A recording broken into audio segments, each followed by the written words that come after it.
Piddy's a really interesting character to me, and especially in terms of her relationship to her physical self. She sees herself as very plain, very ordinary, maybe a little bug-eyed, but suddenly somebody makes a comment that she shakes her bottom too much when she walks. And people are starting to notice her body in a different way.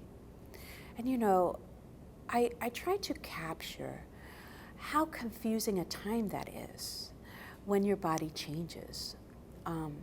Because you're not really even sure if it's a good thing or a bad thing. Because if it's such a good thing, then why do people call you out for it? And why does it make you feel embarrassed when people are whistling and making rude gestures at you?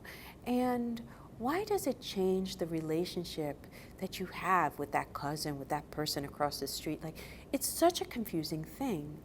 And for Piedad, for Piddy in this novel, for a while, it's like a plague upon her, this body.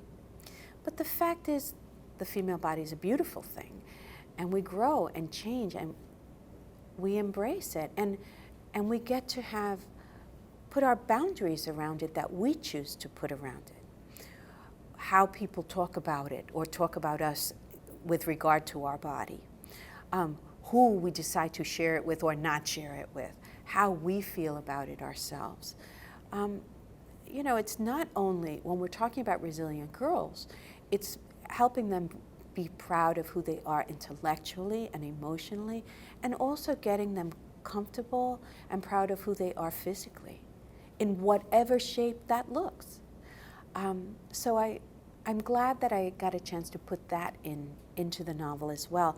Also with all the conflicting messages we get about being female and being sexual. On the one hand, you can't open a magazine that doesn't celebrate the female form in its most highly sexualized way. And yet, we'll throw all kinds of things at girls, if suggesting that they're sexually immoral or whatever. It's such a confusing time. And now, it gets further complicated with people who'll say, I'm a feminist, and yet in the images that they portray, again, it's a very sometimes demeaning thing in, you know, thigh-high boots and, you know, like bustiers and other things like that.